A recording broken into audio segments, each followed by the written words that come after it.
want to, the books are, as you know, something that have created a little bit of controversy recently in that the way these bestseller lists are created. We just heard Congressman Cohen saying that Melania Trump's book is #1 on the bestseller list. I'm guessing it's not in the 3 books you're going to share with us today. It is not.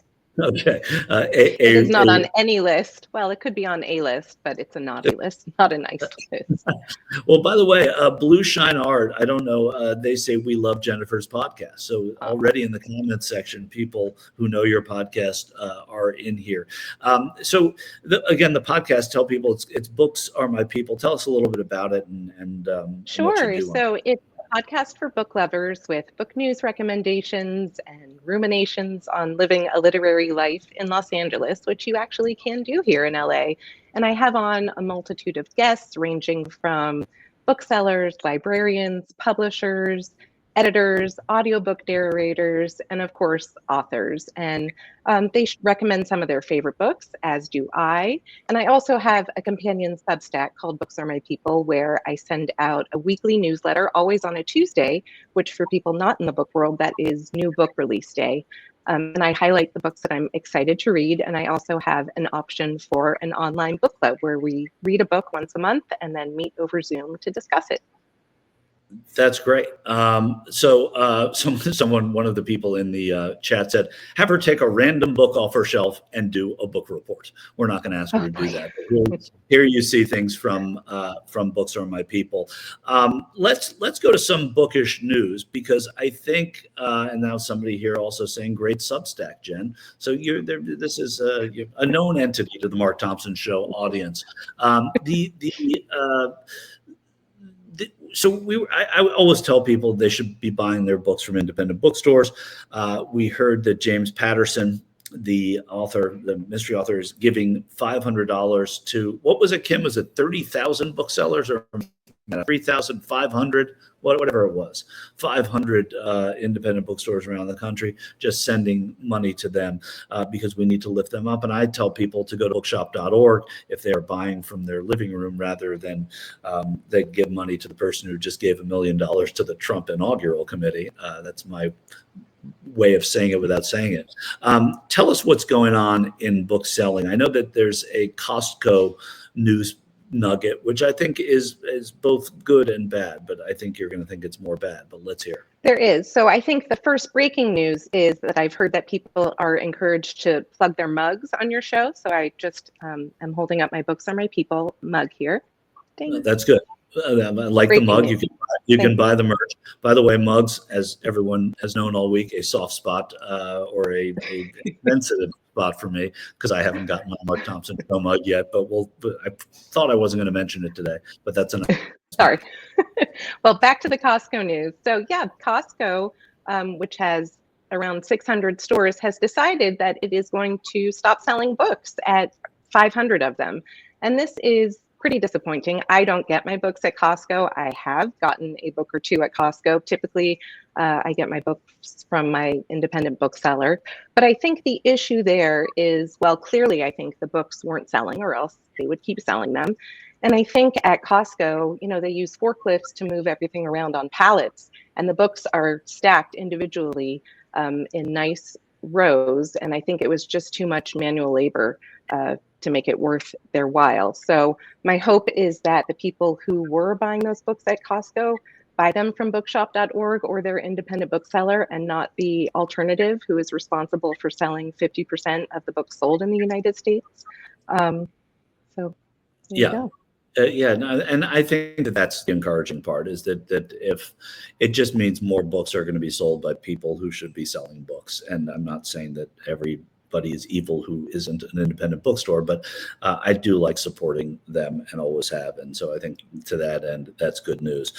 Let's get to the books. Let's talk about about 3 books.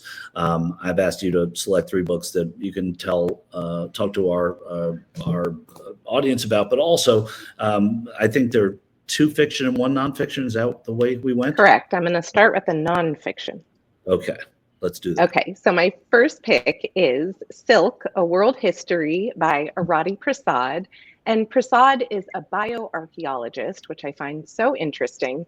And the book is what it sounds like. It's a look at silk and the cultures for whom silk was central. This practice of cultivating silkworms began as early as 3000 BC. And of course, we know it spread far and wide. It's the strongest natural fiber. We know that silkworms are not the only spinners, right? You have spiders, but did you know, Michael, that mollusks also spin?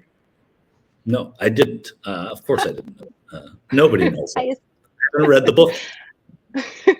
The book explores silk's impact throughout civilizations up through today. And I'm a fan, a real fan, of any nonfiction book that does a deep dive into one very specific topic.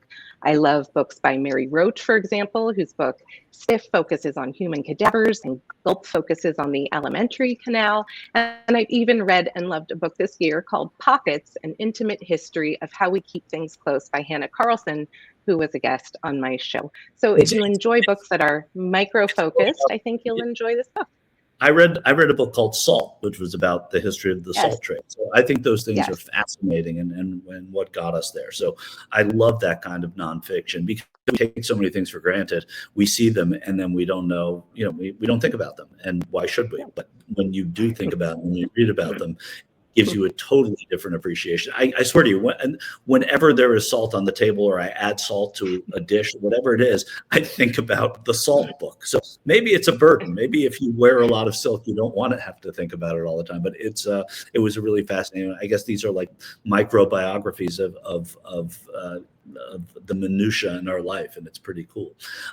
Let's go to the world of fiction, which I know is a big focus of your podcast and your Substack. But tell me about a little bit. And now these are books that people can buy for themselves, but they also make good gifts. So let's hear. Absolutely. And all the books that I've talked about today are listed on my bookshop.org shop called Books Are My People. So you can easily find them there.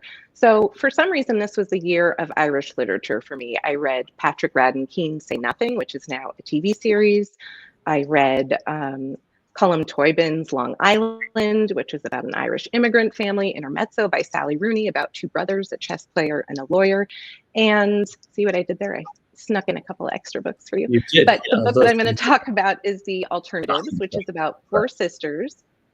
Sorry. No, I was saying we're making Christmas lists here, but yes, keep going. Four sisters. It's about four Irish sisters who passed away when they were young. The sisters each hold a PhD, one in philosophy, one in political science, one in geology, and the other is a food influencer who has an honorary degree. And the eldest sister goes missing, and they all have to come together. It's not a suspense novel. She's quickly located, but it pulls the curtain back on their relationships, their differing ideologies. It's also a novel that covers a lot of ground. It covers climate change, mental illness, alcoholism. It's dazzling. And the concept of alternatives is just thoroughly mined throughout the whole book, including structurally, which I found really interesting. Partway through the book, it reverts to a play-like structure, maybe a nod to Beckett. In any case, if you're a fan of the TV show Bad Sisters, then perhaps Quillan Hughes's The Alternative is for you. Quillan, C-A-O-I-L. Quillan spelled, yes, C-A-O-I-L-I-N-N. Quillan. And I will not try and say it with an Irish accent, although you can. So, someone in the chat asked how you choose the books that you put on your podcast and on your Substack. How does that happen? Sure. So it's just what I love, what I'm reading and what I'm loving. That's it. There's no rhyme or reason. I do get a lot of free books in the mail, but getting them free does not mean they will go on the show at all. So I just try and read widely. I think the average reader reads 12 books a year. I'm at 128 for this year, and I imagine that number will go up in the next 2 weeks. Somebody in the chat room saying they just donated to their local library in their parents' name, which is fantastic. Someone said, wonderful. Thank you. Saying library volunteers are on my list with nurses and teachers. So there is that. The Mark Tom Books Are My People, and that's look at that, everybody. This is your store on bookshop.org. I think that we're in there. So let's do one more book before we let you go and move on with the end of my week on the show. And what's the next book, Jennifer? Okay, so this is one that probably more people have heard of than not, and this is James by Percival Everett. This is the most recent winner of the National Book Award. Everett is the author of, I believe, 24 novels, maybe more.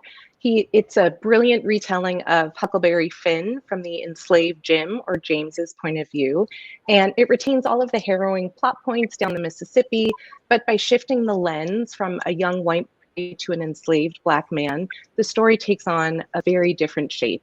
And for a novel that carries so much heft, Everett does his wonderfully Everett thing and is able to deftly add moments of humor while using this story from America's past to comment on America today. And a fun fact, Everett is married to author Danzy Senna, who recently released a satire titled Colored Television, which I also read, and it's also great. So again, that's James by Percival Everett. That sounds fantastic. I mean, that sounds like a really, really cool book and a good idea. And not only does it sound fantastic, it won the National Book Prize, damn it. So what more do you need? Yeah, you don't need a whole lot much more than that. Jennifer, I hope that people go to your podcast because of the Mark Thompson show. I've learned this week, and I've known from Mark, are a very erudite and bright and curious above all bunch. And so I wanted to steer them toward the work that you do, because we all, at this time of year, people should be reading and giving books as gifts anyway. So thanks for stopping by. I will say it again, it's Books Are My People, and you can go to their store on bookshop.org, and you can also read and listen to Jennifer and admire her bookshelf. Thank you so much. I did want to say the Oxford English Dictionary's word of the year is brain rot. And the best way to fight brain rot is by reading. Oh, okay. Did everybody hear that? Oxford Dictionary's word of the year, brain rot. Fight brain rot. 2 words, but I won't go into that controversy. Well, I mean, but is it brain rot or is it brain rot? 2 words. 2 words. Oh, it is. Rot. Okay. We have to cut that. I'm not going to allow the word of the year to be 2 words. Just not going to happen. It's not the Mark Thompson show. It's the Mark Thompson show. Okay, guys. Thank you, Jennifer, so much. Thank you. Happy reading, and we'll all be checking out your podcast when we come back. Hi, it's Mark, and I thought that was great. Hit the notification bell. You'll know whenever there's a new video being dropped, and please subscribe to our channel to help us save the universe.